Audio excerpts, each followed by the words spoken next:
નમસ્કાર મિત્રો, સ્વાગત છે આપનું મારી YouTube channel Mehul Mavani education and કલ્ચરમાં।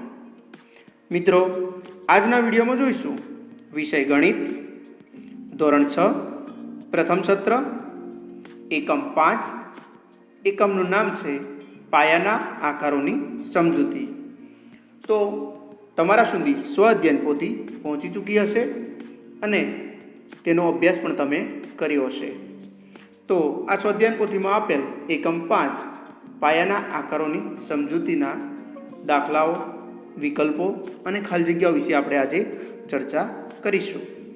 તો વિડીયોની શરૂઆત કરીએ તે પહેલાં મિત્રો, તમે આ વિડીયો પ્રથમવાર જોઈ રહ્યા છો કે આ ચેનલ પર નવા છો તો સબસ્ક્રાઈબ જરૂરથી કરશો, એટલે કે બાજુમાં આપેલ લાલ બટનને દબાવી અને મારી ચેનલને સબસ્ક્રાઈબ જરૂરથી કરશો, તમારા મિત્રોને શેર કરશો, લાઈક કરશો અને હા, વિડીયોને સંપૂર્ણ જોશો, જેથી કોઈ પણ તમારો પ્રશ્ન હોય તો કોમેન્ટ બોક્સમાં કોમેન્ટ જરૂરથી આપશો।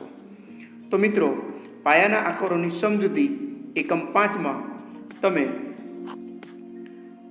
વિવિધ મુદ્દાઓની ચર્ચા કરીએ છીએ, જેમાં ખૂણાઓના પ્રકાર અને તેમના માપ વિશે તમે અભ્યાસ કર્યો છે। ત્રિકોણના ખૂણાઓ તેમજ બાજુઓના આધારે તેમના પ્રકારો, ત્રિકોણના વિવિધ નામ, ચતુષ્કોણ અને તેના ખૂણા તેમજ બાજુઓના આધારે તેમના પ્રકારોની અને ત્રિપરિમાણીય આકારો વિશે તમે ચર્ચા કરી હશે। તો આજના વિડીયોમાં શરૂઆત કરીએ તો પહેલાં છે વિકલ્પ પસંદ કરો, પ્રશ્ન 1, જેમાં વિકલ્પો પસંદ કરીશું અને સમજીશું। પહેલો વિકલ્પ છે સાયકલના પૈડામાં 48 આરા છે તો 2 ક્રમિક આરા વચ્ચેનો ખૂણો ખાલી જગ્યા થાય। તો અહીંયા 48 આરાઓ પૈકી 2 આરાઓ વચ્ચેનો જે ખૂણો પડે તે જવાબ મળે બી, 7.1/2। વિકલ્પ નંબર 2, આકૃતિમાં ના બિંદુ એ ને પીએક્સ પર પીબી બરાબર 2PA થાય તે રીતે બિંદુ બી પર લઈ જતા ખૂણો BPYનું માપ બરાબર ખાલી જગ્યા। તો અહીંયા આકૃતિને ધ્યાનથી જોઈએ તો તેના ઉપરથી જવાબ મળે છે બી, 45નો ખૂણો મળે, એટલે કે ખૂણો BPYનું મૂલ્ય 45 અંશ થાય। ત્રીજો વિકલ્પ જોઈએ, જો 2 ખૂણાઓના માપનો સરવાળો 180 કરતાં વધુ છે તો 2 ખૂણા માટે નીચેના પૈકી કયું શક્ય નથી? તો અહીંયા 2 ખૂણાનો માપનો સરવાળો 180 કરતાં વધુ હોય તો જવાબ મળે ડી, બંને કાટખૂણા શક્ય નથી। ચોથું, આકૃતિમાં AB બરાબર BC અને AD બરાબર BD બરાબર DC છે તો કેટલા સમદ્વિબાજુ ત્રિકોણ બને? તો સમદ્વિબાજુ એટલે કે જેની 2 બાજુ સરખી હોય તેવા 3 ત્રિકોણ બને। તો જવાબ છે સી, 3। પાંચમો વિકલ્પ જોઈએ તો આકૃતિમાં રેખાખંડ PQ, લંબ રેખાખંડ RQ અને રેખાખંડ PQ બરાબર 5 સેન્ટીમીટર, રેખાખંડ QR બરાબર 5 સેન્ટીમીટર તો ત્રિકોણ PQR બરાબર ખાલી જગ્યા। તો અહીંયા કેટલું થાય? તો એ કયું ત્રિકોણ બને તેની વાત છે, તો બી જવાબ છે સમદ્વિબાજુ કાટકોણ ત્રિકોણ છે, એટલે કે PQ અને QR નું માપ સરખું હોવાથી આ સમદ્વિબાજુ કાટકોણ ત્રિકોણ મળશે। છઠ્ઠું છે આકૃતિમાં બનતા ગુરુકોણની સંખ્યા ખાલી જગ્યા છે તો અહીંયા ગુરુકોણની સંખ્યા કે જે 90 કરતાં વધારે હોય તેવા 4 ખૂણાઓ આપણે મળી શકે। સાતમો વિકલ્પ, નીચેના પૈકી કઈ આકૃતિ લંબ દ્વિભાજક દર્શાવે છે? તો અહીંયા પહેલી અને બીજી આકૃતિને જોતા લાગે કે આ લંબ દ્વિભાજક છે, પણ લંબ દ્વિભાજકનો મતલબ થાય કે બંને બાજુ સરખા ભાગ કરતી હોય તેવી।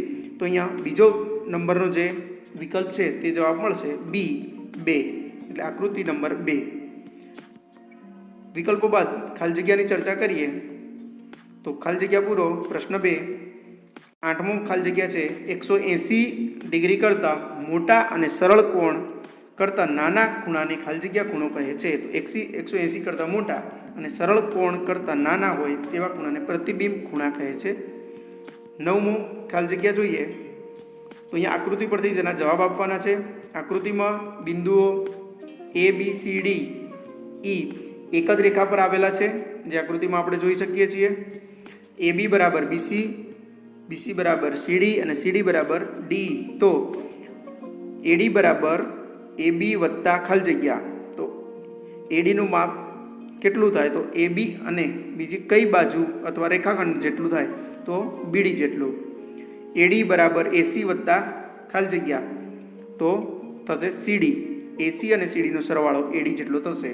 ત્રીજો ખાલી જગ્યા છે, રેખાખંડ એઈનું મધ્યબિંદુ ખાલી જગ્યા છે, તો એઈનું મધ્યબિંદુ એટલે કે બે બાજુ સરખા ભાગ થતા હોય એવું બિંદુ સી મળશે. સીઈનું રેખાખંડ સીઈનું મધ્યબિંદુ ડી મળશે. પાંચમું છે ખાલી જગ્યા એઈ બરાબર ખાલી જગ્યા ગુણ્યા એ બી.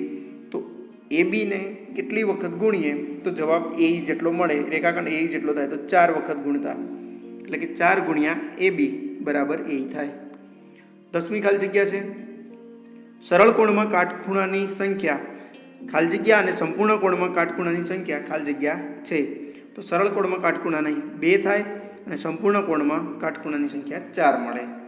11 આકૃતિના આધારે ખાલી જગ્યા પૂરો. તો અહીં બાજુમાં આકૃતિ આપેલી છે, જે પરથી આપણે જોઈએ તો એક ખૂણો એ ઓ ડી ખાલી જગ્યા ખૂણો છે, તો એ ઓ ડી એ 90નો ખૂણો બને છે, જેમાં 40, 20 અને 30નો સરવાળો કરો તો જવાબ મળશે 90, એટલે કે કાટખૂણો છે. બીજી ખાલી જગ્યા છે ખૂણો સી ઓ એ એ 90 કરતાં નાનો મળે છે, એટલે કે લઘુકોણ, એટલે જવાબ મળશે ખાલી જગ્યામાં લઘુકોણ. અને એ ઓ ઈ એ 90 કરતાં મોટો મળે છે, એટલે થશે ગુરુકોણ. 12મી ખાલી જગ્યા, આકૃતિમાં કુલ ખૂણાઓની સંખ્યા ખાલી જગ્યા છે. તો અહીંયા આકૃતિમાં તમે જોઈ શકો છો કે દરેક ખૂણાઓના નંબર આપી દીધા છે, જેમાં કુલ ખૂણાની સંખ્યા 10 થશે, એટલે જવાબ મળશે 10. ફરીથી આકૃતિને ધ્યાનપૂર્વક જોઈ શકો છો મિત્રો. ત્યારબાદ પ્રશ્ન 3, ખરું કે ખોટું જણાવો. તો અહીંયા ખરા ખોટા જોઈએ. પહેલું છે, સમક્ષિતિજ રેખા અને શિરોલંબ રેખા હંમેશા કાટખૂણે છેદે છે, તો જવાબ છે ખરું. ત્યાર પછી છે, ખૂણાના ભુજની લંબાઈ વધારતા ખૂણાનું માપ પણ વધે છે, તો તેનો જવાબ આવશે ખોટું. 15મું વિધાન જોઈએ. જો રેખા PQ સમાંતર રેખા N, તો PQ સમાંતર રેખા N. તો આ વિધાન સાચું છે. 16મું વિધાન, જો બે સમાંતર રેખાઓ એકબીજાને કોઈ બિંદુ આગળ છેદે છે, તો વિધાન ખોટું છે. 17મું, બે રેખાઓ એકબીજાને બે બિંદુમાં છેદી શકે છે, તો ખોટું છે વિધાન. 18મું, આપેલા બે બિંદુમાંથી અસંખ્ય રેખાઓ પસાર થાય છે, તો ખોટું વિધાન છે. 19મું વિધાન જોઈએ તો કોઈ પણ બે ખૂણાઓમાં 5 જ સામાન્ય બિંદુઓ હોઈ શકે, તે પણ ખોટું વિધાન છે. 20મું, આપેલા બિંદુમાંથી એક અને માત્ર એક જ રેખા પસાર થાય છે, તે પણ ખોટું વિધાન છે. જ્યારે 21મું અને છેલ્લું વિધાન, સમબાજુ ત્રિકોણ એ સમદ્વિબાજુ ત્રિકોણ પણ છે, જે સાચું વિધાન છે. ત્યાર પછી પ્રશ્ન નંબર 4, સૂચના મુજબ કરો. તો જોઈએ તો તેમાં દાખલા આપ્યા છે. 22મા નંબરનો દાખલો, આકૃતિમાં 180 કરતાં નાના ખૂણાઓની સંખ્યા જણાવી તેના નામ લખો. તો અહીંયા આપેલી આકૃતિને ધ્યાનપૂર્વક જોઈએ તો અહીંયા 180 કરતાં નાના ખૂણાઓની સંખ્યા કુલ 12 મળે છે, જેના નામ અહીંયા દર્શાવેલા છે, જેને ધ્યાનપૂર્વક જુઓ અને તમારી જાતે પણ સ્વપ્રયત્ન લખી શકો છો. જેમાં કેટલાક નામ બોલું છું: ખૂણો BAC, ખૂણો ACD, ખૂણો BAD અને ખૂણો OBA. આ રીતે તમે 12 ખૂણાના નામ લખી શકો છો. 23મો વિકલ્પ, નીચેના પૈકી કઈ આકૃતિ દ્વિભાજક છે? આ આગળના વિકલ્પમાં પણ આપણે જોયું હતું, તેના જેવી જ છે, પણ અહીંયા લંબ દ્વિભાજક નથી, ફક્ત દ્વિભાજક છે. તો અહીંયા જોઈએ તો જવાબ મળશે બીજી અને ત્રીજી આકૃતિ છે, જે દ્વિભાજક એટલે કે સરખા બે ભાગ કરે છે. માટે જવાબ છે C, 2 અને 3 એટલે કે બીજા અને ત્રીજા નંબરની આકૃતિ. 24મો વિકલ્પ જોઈએ, દાખલો જોઈએ. આપેલ માહિતી પરથી દરેકમાં કાટખૂણાનું નામ લખો. તો પહેલી આકૃતિમાં જોઈએ તો એક રેખાખંડ RT લંબ રેખાખંડ SW. તો આકૃતિમાં આપ્યું છે એ પ્રમાણે ખૂણો એ કાટખૂણો મળશે આપણે RTS અને બીજો ખૂણો મળશે RTW. એ જ રીતે બાજુની આકૃતિમાં જોઈએ તો રેખાખંડ AC અને રેખાખંડ BD એકબીજાને લંબ છે. તો 4 ખૂણા મળશે અહીંયા. ખૂણો AED, ખૂણો DEC, ખૂણો CEB અને ખૂણો BEA. આમ 4 ખૂણાઓ તમે લખી શકો છો. ત્યાર પછી ત્રીજા અને ચોથા દાખલા માટે તમારે સ્વપ્રયત્ન કરવાનો છે અને તેના જવાબો કોમેન્ટ બોક્સમાં મોકલી આપશો. 25મો દાખલો. શું એવા બે લઘુકોણ મળે કે જેનો સરવાળો, તો અહીંયા લઘુકોણ કયા કયા પ્રકારના મળે તેની શરતો આપી છે, તે પરથી આપણે જવાબ મેળવવાના છે. તો અહીંયા બે લઘુકોણો મળે કે જેનો સરવાળો લઘુકોણ હોય તો હોઈ શકે. શા માટે? તો હા, બે લઘુકોણોનો સરવાળો 90 કરતાં ઓછો હોઈ શકે. બીજો પ્રશ્ન છે એના જ લગતો, કાટખૂણો હોઈ શકે? એ લઘુકોણ મળે કે જેનો સરવાળો કાટખૂણો હોઈ શકે? તો હા. અને શા માટે? તો બે લઘુકોણોનો સરવાળો 90 જેટલો હોઈ શકે. અને ત્રીજો પ્રશ્ન છે, ગુરુકોણ હોઈ શકે? શા માટે? તો હા, બે લઘુકોણનો સરવાળો ગુરુકોણ હોઈ શકે, કારણ કે બે લઘુકોણનો સરવાળો 90 કરતાં વધારે પણ હોઈ શકે. ચોથો, સરળ કોણ હોઈ શકે? શા માટે? તો બે લઘુકોણનો સરવાળો સરળ કોણ ન હોય. બે લઘુકોણનો સરવાળો 180 કરતાં વધતો નથી, એટલે 180 કરતાં ઓછો જ હોય છે. ત્યાર પછી છેલ્લો પ્રશ્ન એનામાં 5, પ્રતિબિંબ કોણ હોય? શા માટે? તો પ્રતિબિંબ કોણ ના હોય, કારણ કે બે લઘુકોણનો સરવાળો 180 કરતાં ઓછો જ હોય, જે ઉપરનો આપણે ચોથા નંબરમાં જવાબ જોયો તે મુજબ. 26મો દાખલો. આકૃતિના આધારે શિરોબિંદુ, ધાર અને ફલકના નામ લખો. તો અહીંયા આપેલી આકૃતિને ધ્યાનથી જોશું, જેમાં શિરોબિંદુ આપણે મળે છે 6 શિરોબિંદુ મળશે, ABCDEF. ત્યાર પછી તેની ધાર, તો જે રેખાખંડ દ્વારા આકૃતિઓ બને છે એને ધાર કહીશું.